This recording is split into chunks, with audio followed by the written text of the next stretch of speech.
문제로 사용할 수 있다. 즉 확정해가 쓸 수도 있어요. 법규에 맞춰서. 반면에 네 번째입니다.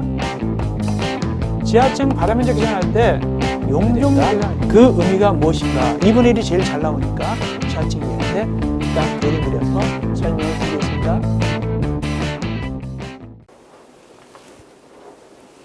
자, 이어서 우리는 제 13강이 되겠습니다.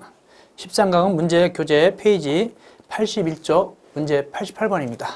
13강에서는 주택법 객관식 문제를 모두 끝내도록 하겠습니다. 보겠습니다.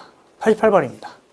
주택법문서 하자심사분쟁조정위원회 권한과 관련된 설명으로 옳지 않은 것은 하자심사분쟁조정위원회 어디다 둘까요? 국토교통부에 두게 되는 것이죠. 보통 위원회는 시군구에 두는 게 많은데 이 경우는 국토교통부입니다. 보겠습니다. 틀린 거 1. 하자 담보 책임에 대한 공동택의 입주자 등과 사업체 간의 분쟁을 심사 조정한다. 심사 조정사항을 말하고 있는 것이죠. 맞습니다. 두 번째, 하자 보수에 대한 공동택 등의 입주자 등과 사업체 간의 분쟁을 심사 조정한다. 맞죠? 그래서 하자 담보 책임, 하자 보수 다 심사 조정합니다.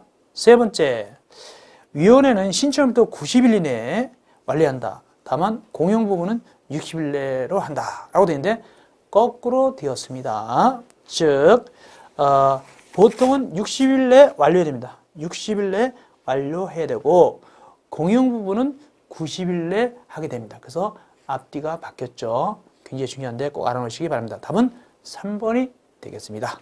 네 번째, 위원회는 위원장이 회의에 붙이는 사항을 심사 조정한다. 맞죠? 다섯 번째, 위원회는 신청 사건의 처리체가 진행되는 도중에 한쪽 당사자가 소를 제기할 때 이게 이제 조정하고 있는데 재판을 건 거예요. 정식으로 법원에다가. 이럴 때는 조정 등의 절차를 중지하고 이를 당사자에게 알려된다. 왜? 재판이 더 중요한 거니까. 이제 재판 걸렸어요 하고 상대방한테 알려준다는 얘기죠. 그럼 이건 중지가 되겠죠. 89번입니다. 주택법률상 원칙적으로 하자 심사 분쟁 조정위원회 위원이 될 수 없는 자는 13회 기출문제죠. 위원을 갖다 물어보고 있는 거예요. 거기 검사도 될 수가 있습니다. 위원이 검사, 판검사 다 될 수 있습니다. 6년 이상 종사한 사람이면 판사, 검사, 변호사 다 될 수 있습니다. 근데 거기 고 있는 대학에 조교수로 재직 중인자라는데 조교수가 아니라 부교수 이상입니다. 부교수 이상입니다. 부교수. 그래서 2번이 틀렸다. 조교수가 아니라 부교수 이상. 부교수가 더 높아요. 그래서 2번이 틀렸습니다. 나머지 거기 상급 상당 공무원 왜냐 1급부터 3까지 되니까 되고 네 번째 소장님으로서 10년 이상 근무한 분 됩니다. 소장으로서 10년 이상 근무한 분이니까 이거 15년 됐으니까 괜찮겠죠? 그런 얘기고요. 감정평가에 대한 전문 지식을 갖춘 사람 당연히 되겠죠. 예, 이어서 90번 갑시다. 공동주택 관리 분쟁 조정위원회 심의사항이 아닌 것은 이게 뭐죠? 공동주택 관리 분쟁 조정위원회 심의를 얘기하는 거죠. 심의 조정사항이 아닌 것. 공동주택 관리 분쟁 조정위원회는 어디다 둘까요? 시군구에 두게 되겠죠.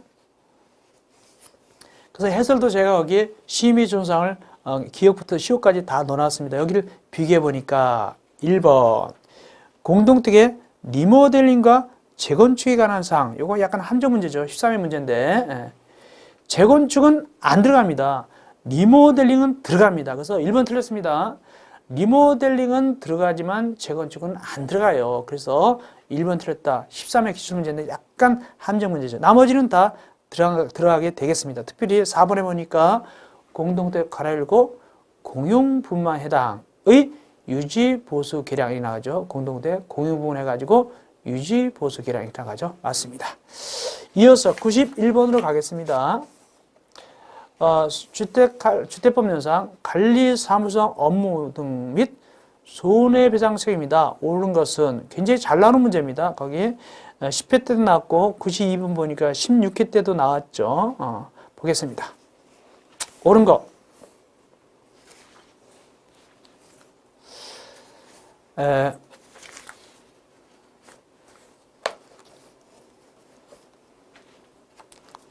1번부터 보겠습니다. 500세대 이상 공동체 관리사무소장으로 배치된 주택관리자 등은 손해배상 책임을 보장해서 3천만 원을 보장하는 보증보험 또는 공제에 가입하거나 공탁한다. 500세대 이상은 5천만 원이죠. 5천만. 3천만 원이 아니라 5천만 원이고 500세대 미만이 3천만 원이 되겠죠. 그래서 1번은 틀렸다. 500세대 이상은 5천만 원입니다. 그래 틀렸고 500세대 미만이 3천만 원이 되겠죠. 1번 틀렸고 2번 주택관리자 등은 공제금, 보증보험금 또는 공탁금으로 손해배상을 한 때에는 15일 이내에 다시 가입하거나 부족한 걸 갖다가 채워야 된다. 맞습니다. 2번이 맞게 되겠습니다. 답은 2번. 15일 내에 해야 됩니다.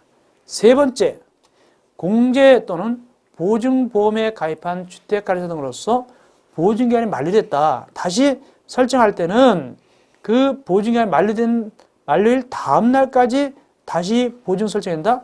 만료일 다음 날까지가 아니죠. 만료되기 전에 되겠죠. 만료일까지 설정해야지 다음 날까지 가면 큰일 나죠. 만료일까지가 되겠습니다. 틀렸고 네 번째, 주택관리사 등은 관리소장 업무를 집행하면서 과실로 인해서 재산상 손해 발생했다. 이때는 배상할 책임이 없다. 고의 또는 과실도 해당합니다. 고의 또는 과실도 해당합니다. 그러므로 틀렸고 다섯 번째, 관리사무장은 그 배치 내용과 업무의 집행에 사용할 시기를 조례에서 정하는 바에 따라서 시장군수한테 신고한다라고 되어 있는데 국토교통부입니다. 조례가 아닙니다. 국토교통부령으로 정하는 바에 따라서 시장, 군수, 구청장에게 신고하게 되겠습니다. 그래서 5번 틀렸다. 답은 그래서 2번이 되겠네요. 자, 92번입니다. 92번입니다. 틀린 것을 골라보시오. 옳지 않은 겁니다. 92번 옳지 않은 거 보겠습니다. 1번, 주택관리자 등은 소장 업무 집행하면서 고의 또는 과실로 인해서 재산상 손해에 끼쳤다. 그럴 때는 배상할 책임이 있다. 맞지요. 맞고요. 2번 갑시다. 2번. 500세대 이상이다. 이때는 얼마죠? 5천만 원이죠. 5천만 원 보증보험 또는 공제에 가입하거나 공탁하죠. 맞습니다. 그래서 이 손해배상 책임을 보장하기 위해서 세 가지 하죠. 보증보험 가입 또는 공제 가입 또는 공탁, 이렇게 세 가지 하죠. 보증보험은 주로 이제 보험회사 같은 데고, 공제 가입은 주택관리사 협회 같은데, 대한주택관리사 협회 같은데, 즉 주택관리사 단체, 그 다음에 공탁은 법원이 하게 되겠죠. 세 번째가 틀렸는데, 주택관리사 등은 관리사무장의 손해배상 책임을 보장하기 위해서 가입한 보증보험을 공탁으로 변경할 때, 그러니까 보증보험을 공탁으로 변경하는 거예요. 갈아타는 거예요. 이럴 때는 보증보험의 효력이 소멸한 후에 할 수 있다? 안 되죠. 연결이 돼야 되니까 소멸한 후에 하면 안 되고, 이때는 보증보험 효력이 있는 기간 중에, 보증 설정 효력이 있는 기간 중에 변경해야 되지 소멸하면 안 됩니다. 보증 설정 효력이 있는 기간 중에 변경해야 된다. 소멸한 후에 하는 것이 아닙니다. 그래서 3번이 틀렸습니다. 네 번째, 손해배상 책임을 보장하기 위해서 공탁한 공탁금은 주택관리사 등이 해당 공동택의 관리사무소직을 사임하거나 그 직에서 해임된 날 또는 사망 날부터 3년 내는 회수할 수 없다. 이게 소위 말해서 공탁금 회수 청구인데, 공탁했으면 그분만이 그만뒀거나 돌아가셨다 그러면 그만두자마자 맡겨놓은 거 법원에 가서 찾아가는 게 아니란 말이죠. 3년 이내는 회수할 수 없습니다. 그래서 3년 이내는 공탁금 회수 청구권을 행사할 수 없습니다. 맞고요. 다섯 번째, 이때에서 손해배상금으로 공탁금을 지급받으려는 경우에는 입대위와 주택관리사 등의 손해배상 합의서, 화해조서 또는 확정된 법원 판결문 사본, 그 밖에 이에 준하는 효력 있는 서류를 첨부해서 공탁기관에 손해배상의 지급을 청구하여야 한다. 맞습니다. 예, 이게 소위 말해서 이제 채무 명의가 되는 거죠. 이걸 소위 말해서 전문용어로 채무 명의입니다. 요거가 있어야지 돈을 주겠죠. 그래서 답은 92번 답은 3번이 되겠네요. 93번 가겠습니다. 주택법령상 시도의사가 주택관리사 등의 자격을 반드시 취소하여야 하는 경우에는 주택관리사 등은 주택관리사 보 자격을 이해하는데 이때는 누가 주관하냐? 원칙적으로 시도의사가 주관합니다. 이때 취소해야 되는 경우가 6가지가 있고 취소할 수 있거나 뭐 자격정지하는 게 4가지가 있습니다. 취소해야 되는 거 6가지 이거 꼭 아셔야 됩니다. 거기에 해당하는 게 뭐냐? 자격을 반드시 취소해야 되는 게 뭐냐? 그런 얘기죠. 거기 보니까 2번에 동시에 2개 이상의 다른 공동단체에 취업한 경우 요거는 취소하여야 합니다. 이것은 취소해야 된다. 2번입니다. 2번 동시에 2개 이상 다른 공동택단지에 취업했다. 아주 제주도 좋아요. 2군데서 취업하고 이런 경우는 반드시 취소하여야 합니다. 거기 해설해 보니까 몇 번에 나오냐면은 거기 5번에 나오죠. 어쨌든 6가지 요거 취소해야 된다. 시험 문제 잘 나오니까 꼭 아시기 바랍니다. 이어서 94번입니다. 주택법상 주택관리사 등이 될 수 있는 결격사유와 가장 관계가 먼 것은 거기 주택관리사는 될 수 없는 하는 게 더 좋을 것 같아요. 될 수 없는 결격사유, 될 수 없는 결격사유와 가장 관계가 먼 것은 자 일단은 한정시산자 지금 말로는 피한정의원은 안 되죠. 안 됩니다. 그 다음에 2번 파산 선고를 받은 후 복권되지 않은 자 이것도 안 되죠. 결격사유죠. 그 다음에 근고 이상 실형서 받고 2년이 지나지 아니한 자 이것도 결격사유고 그 다음에 집행유예 받고 그 집행유예 기간 중에 있는 자도 역시 결격사유죠. 그런데 자격이 취소되는 5년이 지나지 아니한 자 아니죠. 몇 년이 지나지 않은 자가 이 결격사유냐면 가장 관계가 먼 거 3년이 지나지 아니한 자입니다. 5번 5년이 지나지 아니한 자가 아니라 3년이 지나지 아니한 자입니다. 특별히 2년도 아닙니다. 3년입니다. 5번 주의하세요. 답은 5번이 되겠습니다. 이어서 95번입니다. 주택법령상 관리사무성 업무가 아닌 것은 13회 기출문제네요. 다른 것은 다 업무가 되겠는데 거기 몇 번이냐면 거기 5번 자치관리를 하는 경우 자치관리기구 직원의 임명도 하고 면직도 시키는 거. 이거는 소장의 업무가 아니라 요거는 어디에 하느냐. 자치관리니까 이건 벌써 입대와 관련되는 것인데 어쨌든 요거는 입대의 의결사항입니다. 이거는 입자대표의 의결사항입니다. 5번은. 그 다음은 5번이 되고 나머지는 다 관리사무소장 업무가 되겠죠. 뭐 예를 보니까 공동택 관리 업무의 공개, 홍보 및 공동시설물의 사용법에 관한 지도, 개몽, 지시총괄 등등 다 쓰레기 수거 이런 거 다 모두 주택 관리 사무소장 업무가 되겠죠. 그러나 자치관리기구 직원 임명은 이거는 입주자 대표의 의결사항입니다. 입주자 대표의 의결은 과반수로 의결하죠. 과반 찬성으로. 이어서 96번입니다. 96번. 주택법령상 공동택 관리 사무소로 배치된 자가 시장 군수청에 신고할 때 반드시 첨부할 서류에 해당하지 않는 것. 신고할 때 원래는 시장 군수청에 신고하지만 또 이를 갖다가 주택관리사 단체에다가 위임을 해놨죠. 그래서 이걸 갖다가 신고서를 거기도 제출해도 괜찮죠. 어쨌든 간에 신고 사항입니다. 서류에 해당하지 않는 거 충분히 나올 수 있고 신문도 나온 적이 있어요. 거기 1번에 보니까 배치를 증명하는 임명장 등 사본 한부 해당되죠. 그래서 원적으로 명의상으로는 시장 구성처에 신고하게 되지만 해설이 있다시피 신고서 자체는 위탁받아가지고 15일 내 주택관리사 단체에 제출하면 됩니다. 그러면 우리는 주택관리사 단체가 누가 있죠? 대한주택관리사 협회가 있겠죠. 거기다 제출하게 됩니다. 실제로 서류를 갖다가 직인도 마찬가지고 또 배치 내용도 마찬가지입니다. 자, 이때 서류를 말하는 거죠. 서류 보니까 1번도 해당되겠네요. 거기 보니까 나머지 거기에 비교해 보니까 해당되는데 거기 4번 하자보수보증금 예치증서 이거는 없죠. 하자보수보증금 예치증서는 이보다 거기에 관리사무소장 배치되는 자가 시장공사에 신고하는 건 아니죠. 하자보수보증금 예치는 이건 사업체가 사용검사 받을 때 사용검사권자한테 예치증서 제출하는 것이죠. 4번 틀렸습니다. 특별히 2번도 주의해야 되는데 2번이 약간 개정됐어요. 2번 보니까 뭐라고 표현됩니까? 거기에 관리 사무상 교육 또는 주택관리사당은 보수교육 이수연항 한부 나오죠. 교육 또는 보수교육 거기에 보수교육 이수연항 한부. 이 보수교육은 뭐냐면 교육받을 때 5년 이내 배치되기 5년 이내에는 격리가 없다. 이때는 보수교육 받게 되죠. 근데 그 옆에가 새로 들어갔다는 얘기예요. 다만 주택관리사 단체가 해당 교육 이수현황을 발급하는 경우는 제출하지 아니할 수 있다.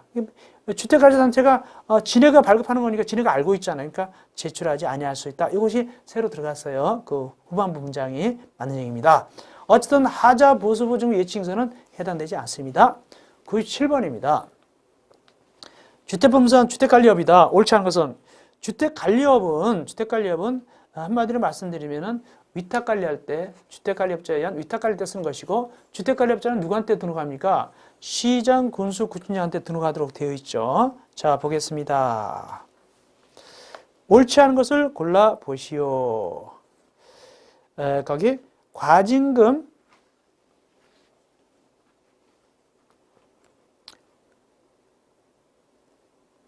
과징금 납부를 통지받은 주택관리업자는 통지받은 날부터 30일 내에 과징금을 내야 된다. 다만 천재지변 사유가 있다. 그때는 그 사유가 해소된 날부터 7일 내에 납부한다. 이 과징금 납부는요, 주택관리업자 어떤 잘못했을 때 행정처분할 때 업무 정지하고 말소가 있는데 주택관리 업무 정지할 때만 이때만 영업정지, 즉 영업정지할 때만 과징금이지 등록 말소는 과징금 대상 아닙니다. 영업정지만이 과징금 대상이죠. 등록 말소는 과징금 대상 아닙니다. 그리고 이 과징금은 1,000만 원 이내죠. 1,000만 원 이내고 하루 3만 원꼴이죠. 그렇게 되겠습니다. 보겠습니다. 두 번째, 주택관리업의 등록주에서 자본금은 3억 원 이상이 된다. 2번이 틀렸네요. 자본금은 2억 원 이상입니다. 2억 원 이상. 주택관리업자 자본금은 2억 원 이상입니다. 그래서 2번이 틀렸고 답은 2번이고요. 3번. 주택관리업자가 말소된 후 2년이 지나지 않으면 다시 등록할 수 없다. 맞습니다. 또 앞에서 배웠던 주택건설 등록사업자도 마찬가지죠. 2년 지나지 않으면 등록할 수가 없죠. 네 번째, 최근 3년간 이 이상 영업정지처분 받은 주택관리업자로서 그 정지처분 받은 기간이 통산해서 12개월을 초과하는 경우는 영업정지를 가름해서 1천만 원의 과징금 부과할 수 없다. 맞습니다. 왜냐하면 3년간 이 이상 영업정지 받아가지고 총 합쳐서 12개월을 초과할 때 이럴 때는 말소를 해야 되거든요. 말소 사유거든요. 말소 사유인 경우는 과징금 부과 대상이 아니거든요. 그러므로 과징금 부과 대상이 아니다. 받을 수 없다. 그런 뜻입니다.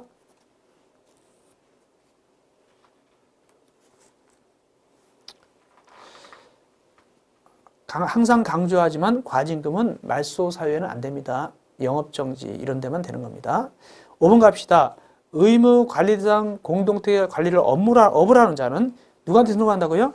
시장, 군수, 구청장한테 등록해야 된다. 맞습니다. 답은 2번이 틀렸네요. 2억 이상입니다. 98번 갑시다. 괄호 안에 들어갈 수로 고르면 13의 기출문제가 되겠는데 일단은 제일 앞에 공동택을 관리를 업을 하는 자는 누구한테 등록한다? 시장, 군수, 구청장한테 등록하게 되겠죠. 그러면 일단은 시장, 군수, 구청장이니까 거기 보니까 98번입니다. 98번. 일단은 그러면 4번, 5번은 지워야 되겠죠. 왜? 앞에 시도이사니. 그러면 1번, 2번, 3번 살리고 1번, 2번, 3번 살리고요. 즉 시장, 군수, 구청장한테 등록하고요. 그 다음에 등록을 하지 아니하고 주택관리업을 운영한 자 또는 거짓이나 그 밖에 부정반복으로 등록한 자에 대해서는 얼마 이하의 징역, 얼마 이하의 벌금이냐? 그런 얘기죠. 그거는 얼마냐 하니까 2년 이하의 징역 2천만 원의 벌금이다. 2년 이하의 징역 2천만 원 이하의 벌금이다. 그렇다면 답은 2번으로 종결되네요. 2번이네요. 앞에 시장, 군수청장, 뒤에 2천만 원 이하 벌금, 2년 이하 징역. 나머지 하나만 더 남았네요. 나머지 시도이사 남았네요. 즉 시도이사는 주택관리업자에 대한 교육을 주택관리에 관한 전문기관 또는 단체를 지정하여 위탁한다. 그렇습니다. 교육은 누가 합니까? 시도의사가 하죠. 그래가지고 이제 위탁해가죠. 이렇게 위탁받는 기관을 교육 수탁기관이라고 부르죠. 그래서 답은 2번이 되겠습니다. 90번 갑시다. 주택관리사 제도다. 맞는 것을 골라보시오. 맞는 것을 골라보시오. 1번.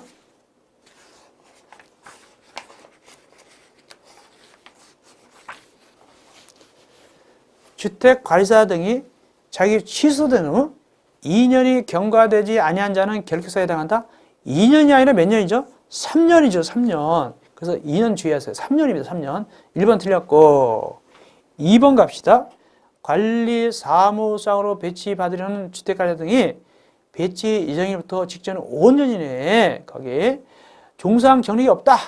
그럴 때는 국토교통부령이 정하는 바에 따라서 시도지사가 실시하는 그 직무에 관한 보수교육을 이수해야만이 배치받을 수 있다. 즉 직무 보수교육입니다. 맞습니다. 5년 이내 경력 없을 때 직무 보수교육 받죠. 이거 받으면 배치된 다음에 1년 이내에 받는 그 교육은 안 받아도 괜찮죠. 답은 2번이 되겠습니다. 그래서 3번 봅시다. 왜 틀렸는가? 주택관리사무 자격시험에 합격한 자로서 공무원이다. 주택관리업무에 몇 년 이상 근무해야지 사가 되죠? 이때는 5년 이상이죠. 3년이 아니라 5년 이상이죠. 3년은 소장이죠. 그래서 5년 이상이 돼 있고, 그래서 틀렸고요. 그 다음에 네 번째, 주택관리 교육기간은 4일 이내로 한다. 이거 주의됩니다. 이거 개정됐습니다. 전에는 작년까지만 4일이었어요. 4일. 지금은 3일입니다. 3일 이내도 아니라 그냥 3일입니다. 주택관리 교육의 교육기간은 3일로 합니다. 3일로 합니다. 3일로. 3일 이내도 아닙니다. 4일 이내도 아닙니다. 주의하세요. 4일에서 3일로 변했습니다. 변했습니다. 작년과 달라졌어요. 3일이고 3일 이내가 아니라 3일로 한다. 그게 틀렸고 마지막 5번. 주택관리업자하고 소장은 국토교통부령이 정하는 바에 따라서 국토교통부 장관한테 교육받는다고요? 원칙적으로 누구한테 받는다고 그랬죠? 아까 우리 98번에서도 배웠지만 98번도 봤지만 시도의사한테 받는 게 원칙입니다. 시도의사. 그래서 5번도 틀렸다. 문제는 아주 좋은 문제가 되겠어요. 답은 2번만이 맞다. 특별히 교육기간이 개정돼가지고 4일이 아니라 3일입니다. 꼭 기억하세요. 이어서 100번 문제 갑시다. 주택관리업 등록을 반드시 말소해야 되는 거. 주택관리업 등록 반드시 말소입니다. 말소가 두 가지가 있게 되는데 거기 반드시 말소하는 겁니다. 거기 몇 번이냐? 그러면 거기 5번. 최근 3년간 2회 이상 영업정지 처분 받는 자로서 그 정지처분 받는 기간이 통산해서 12월을 초과할 때 이때는 반드시 말소해야 됩니다. 또 하나 있습니다. 요거 말고 5번 답이고 또 하나 뭐도 있냐면 해설을 해놨는데 거짓이나 그 밖에 부정한 방법으로 등록한 경우 거짓이나 그 밖에 부정한 방법으로 등록한 경우도 역시 반드시 말소하여야 합니다. 답은 5번. 101번입니다. 주택법령상 공동택 관리와 관련된 설명이다. 틀린 거, 옳지 않은 것을 골라 보시오. 보겠습니다. 1번. 지방자치단체장은 지방자치 조례에 정하는 바에 따라서 관리처가 공동택 관리물을 수행하기 위해서 필요한 비용 일부를 지원할 수 있다. 맞습니다. 지방자치단체가 비용 일부 지원할 수 있어요. 맞습니다. 자, 2번 갑시다. 2번. 공동택 관리에 관련해서 관리처는 부정하게 재물 또는 재산상 이익을 취득하거나 제공해서는 안 된다. 이건 당연한 것이죠. 세 번째, 관리계약은 입자의 지위를 승계하는 데 효력이 있다. 맞고요. 네 번째, 입자하고 사용자는 거기 관리비를 갖다가 관리처에게 낸다. 맞죠? 다섯 번째 틀린 모양인데 왜 틀리나 봅시다. 관리처는 공동택의 주요세례 교체 및 보수에 필요한 장기성 충당금을 해당 택의 소유자 및 사용자로부터 징수 적립한다. 소유자한테 거두면 되죠. 사용자는 빠지죠. 소유자로부터 징수하는 것이죠. 사용자는 빠지죠. 그래서 5번이 틀렸구나 하는 것입니다. 답은 5번. 이어서 102번 되겠습니다. 주택법령상 관리처 및 입대에 대한 설명이다. 옳지 않은 것은 작년도 기출문제입니다. 작년도 좀 약간 쉬웠어요. 1번.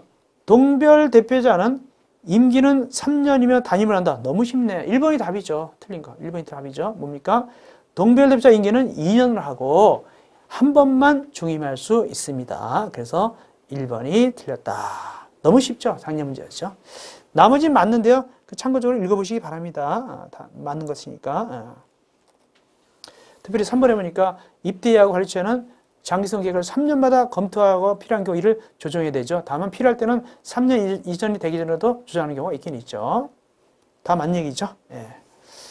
또 5번에 보니까 관리처는 입자하고 사용자가 대신될 내 걸 갖다 대신해서 납부해서 대행 납부할 수 있죠. 그런 거 있죠. 뭐 전기료, 뭐 수수료 같은 거 공동사용료 포함해가지고 다 할 수도 있고, 뭐 입자 대표 운영비 같은 거 다 받을 수 있고 여러 가지가 있죠. 예.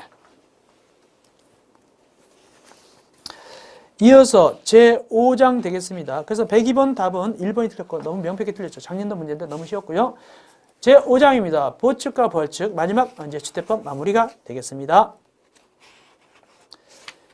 103번입니다. 주택법령상 주택자금이다. 옳은 것은 1번 주택상환사채는 액면 발행한다. 주택상환사채는 액면도 되고 할인도 되고 다 됩니다. 그래서 1번이 틀렸습니다. 1번은 틀렸고 1번은 일단 틀렸고 액면 발행이 아니라 액면도 되고 할인되고 둘 다 발행합니다. 두 번째, 입자저축이란 국민주택 등과 미용택을 공급받기 위해서 가입하는 주택청약종합저축을 말한다. 이번에 개정된 겁니다. 맞습니다. 우리가 이 주택법에서 입자저축 그러면 주택청약종합저축만을 얘기하는 겁니다. 이제는 2번이 맞습니다. 개정돼서 2번이 맞습니다. 세 번째, 주택상환사채를 발행하는 자는 거기 계획을 수립해서 기획재정부 장관의 승인을 받아야 된다라고 되어 있는데 발행하려는 자는 국토교통부 장관의 승인을 받도록 되어 있습니다. 기획재정부 장관이 아닙니다. 국토교통부 장관의 승인 받습니다. 3번 틀렸고 네 번째 등록사업자 등록이 말소된 경우 등록사업자가 발행한 주택상환사채 효력에 영향을 미친다? 아닙니다. 일단은 그대로 미치지 않는 게 원칙입니다. 그대로 효력이 있습니다. 다섯 번째, 국가는 국민주택 사업을 시행하기 위해서 국민주택 사업 특별회계를 설치 운영한다. 국민주택 사업 특별회계는요, 국가가 아닙니다. 지방자치단체입니다. 지방자치단체. 그래서 맞는 것은 2번만이 맞고 나머지는 이리저리 틀렸습니다. 104번 가겠습니다. 누구 얘기하는 겁니까? 국민주택 사업 특별회계를 얘기하고 있네. 이건 누가 한다고 그랬죠? 지방자치단체가. 이때 재원을 어디서 마련하는가? 재원에 들어가지 않는 거. 10회 때 문제 나온 겁니다. 해설이 잘 넣어놨는데 제가 거기 쭉 비교해보니까 여기 안 들어가는 건 뭐냐? 5번 종합부동산세법에 의한 종합부동산세 중 지방자치단체 규소법 이런 건 들어있지 않죠. 나머지는 다 들어있죠. 뭐 자체부담금, 뭐 외국으로부터 차입금 등 다 들어있죠. 그러나 종합부동산세법에 의한 종합부동산세 중 지방자치단체 규소법 이런 건 들어있지 않습니다. 답은 5번이 되겠습니다. 105번 가시겠습니다.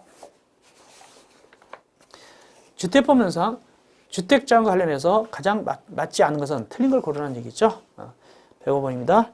1번 주택상환사채를 발행하고자 할 때는 계획을 작성해서 국토교통부장 승인받아 발행한다. 맞습니다. 국토교통부장 승인입니다.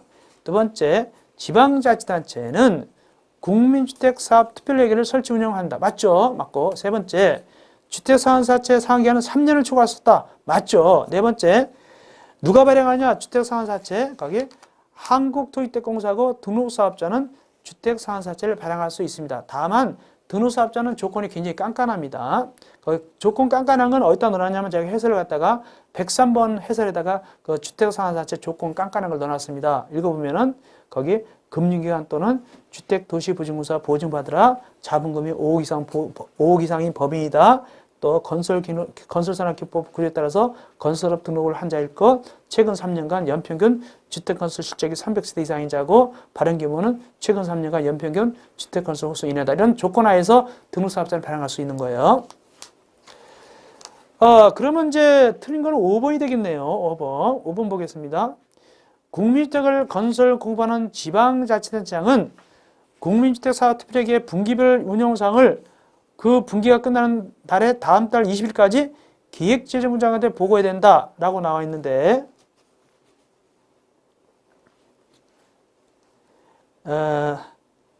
거기 분기가 끝난 달에 다음 달 20일까지 국토교통부 장관한테 보고합니다. 기획재정부 장관이 아니라 국토교통부 장관한테 보고하게 되겠습니다. 그래서 5번이 틀렸다. 보고는 누구한테 한다고요? 국토교통부 장관이 되겠습니다. 기획재정부 장관이 아닙니다. 그래서 5번이 틀렸다는 것입니다. 거기 이 경우 그 뒤에는 지워버리시기 바랍니다. 이 경우 이건 지워버리시기 바랍니다. 다음 106번입니다. 등호사업자 조건이 깐깐하다고 했죠. 그러니까 한국토지특공사는 자유로 발행할 수 있는데 등호사업자는 조건이 깐깐해. 그 조건을 물어보고 있는 거예요. 가장 거리가 먼 거 틀린 게 뭐냐는 얘기죠. 1번 발행기업은 최근 3년간 연평균 주택권 소수 이내다. 맞죠? 두 번째 법인으로서 자본금 5억 이상 해야 된다. 맞죠? 세 번째 최근 2년간 연평균 주택권 소수 실적이 300세대 이상이다. 최근 3년간이죠. 최근 3년간 연평균 주택권 실적이 300세대 이상이죠. 그래서 3번이 틀렸습니다. 네 번째, 주택상한사채 상하게 3년 초과할 수 없다. 다섯 번째, 금융기관이나 주택도시보증공사 보증을 받을 때 한해 가능하다. 그렇죠. 왜? 등록사업자는. 그러나 한국토지특공사는 그럴 필요는 없는 거예요. 107번으로 가시겠습니다. 주택법상 주택사업자단체하고 주택가시사단체를 설립할 수 있다. 얘네들을 우리는 협회라고 불러요. 협회는 두 개가 있습니다. 협회는 주택법에 규정된 것 빼놓고는 어느 것을 중요하는가? 협회에 대해서는 주택법에 규정된 것 빼놓고는 민법 중 사단법인을 준용합니다. 민법 중 사단법인을 준용하게 되겠습니다. 답은 3번이 되겠습니다. 이어서 108번입니다. 다음 중 주택상한사채를 발행할 순자가 바르게 짝지어진 것은 우리가 배웠죠. 아까 한국토지주택공사하고 등록사업자라고 그랬죠. 1번입니다. 특별히 등록사업자는 조건이 굉장히 깐깐하다 그랬어요. 109번 가겠습니다. 그 깐깐한 조건은 문제 103번의 해설에다가 잘 넣어놨습니다. 주택상한사채가 표에다가 잘 넣어놨습니다. 그걸 유심히 봐놓으시기 바랍니다. 이어서 109번입니다. 17회 문제네요. 17회 문제는 2014년도 문제인데 이때는 좀 깐깐했어요. 17회 문제는 깐깐했고 18회 문제는 작년은 좀 쉬웠고 올해는 좀 다시 좀 어려질 가능성이 좀 있습니다. 보겠습니다. 109번입니다. 주택법상 과태료 부과 사유다. 해당하지 않는가. 이건 이제 17회 2014년도 문제입니다. 보겠습니다. 주택법상 과태료 부과 사유에 해당하지 않는 거. 1번 입대위 및 관리체가 장기선 충당금을 주택법에 따른 용도의 목적으로 사용했다. 마음대로 막 딴 데 전용한 겁니다. 이럴 때는 해설이 있다시피 1천만 원 이하의 과태료 부과 대상입니다. 1천만 원 이하의 과태료 대상 됩니다. 1천만 원 이하 과태료 되고요. 두 번째, 입주자 대피 등이 하자 보수 보증금을 주택법에 따른 용도의 목적으로 사용했다. 하자 보수 보증금 마음대로 막 사용할 때는 전용했다는 얘기입니다. 이때는 2천만 원 이하의 과태료입니다. 역시 이것도 과태료입니다. 2천만 원 이하의 과태료. 굉장히 어려운 문제죠. 17회 문제가 좀 어려웠습니다. 2천만 원 이하의 과태료고 과태료 대상이고, 세 번째, 사업체가 입대일로부터 주택관리소 선정 통지를 받고 대통령령으로 정하는 기간 내에 거기 해당 관리처에게 공동체 관리업무를 인계하지 않은 경우, 이게 1개월이거든요. 1개월에 인계해야 되거든요. 맞지 않았다. 이때 얼마냐? 이거 보니까 역시 1천만 원 이하의 과태료입니다. 1천만 원 이하의 과태료입니다. 역시 이것도 과태료가 되겠고, 네 번째, 500세대 이상 공동체를 관리하는 주택관리업자가 주택관리사를 갖다가 소장으로 표시하지 않았단 말이죠. 그때는 어떻게 되냐? 요거는 1천만 원 이하의 벌금입니다. 1천만 원의 벌금. 과태료는 벌금이 안 들어갑니다. 그러니까 벌금은 행정 형벌이지 과태료가 아닙니다. 그러므로 4번 요거는 벌금입니다. 그 답은 4번이 되겠습니다. 다시 구조를 설명드리면 이렇습니다. 행정벌은 두 가지 나눠집니다. 행정형벌하고 행정질서벌이 있는데, 이 행정질서벌이 여기 얘기하는 과태료입니다. 과태료. 그러면 행정형벌은 뭐냐? 가장 대표적인 게 징역, 벌금 이런 것이 바로 행정형벌입니다. 그래서 지금 과태료 그러면 행정질서벌이거든요. 근데 여기 지금 벌금이었죠. 벌금은 과태료가 아니죠. 이거는 행정형벌에 속하죠. 그래서 거기 5번에 500세대 이상이면 소장을 갖다가 관리사로 비춰야 되잖아요. 안 했단 말이에요. 이때는 1천만 원이에요. 벌금이란 말이죠. 그래서 답은 4번이다. 4번입니다. 5번 봅시다. 300세대 이상 공동택입자가, 즉 의무관리 대상이죠. 입대를 구성하고 시장 군수청에 신고하지 않았다. 이거는 500만 원 이하의 과태료상입니다. 500만 원 이하의 과태료상. 과태료죠. 그래서 답은 4번. 4번은 1000만 원의 벌금이다. 답은 4번이 되겠습니다. 17의 문제인데 굉장히 어려운 문제예요. 굉장히 어려운 문제입니다. 110번 가겠습니다. 다음 주택법상 행정벌에 대한 연결이다. 틀린 것은 행정벌 연결이에요. 행정벌. 행정벌은 행정형벌도 있고 행정질서벌, 과태료도 있고 벌금이나 징역도 있다는 얘기죠. 그러니까 이걸 얘기하는 거예요. 틀린 거.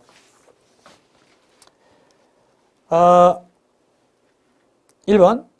주택관리업자 등의 교육규정에 의한 교육을 받지 아니한 자. 시도의사가 실시하는 교육 받아야 되잖아요. 물론 위탁하지만 이때 500만 이하 과태료 맞습니다. 500만 이하 과태료 맞고. 두 번째.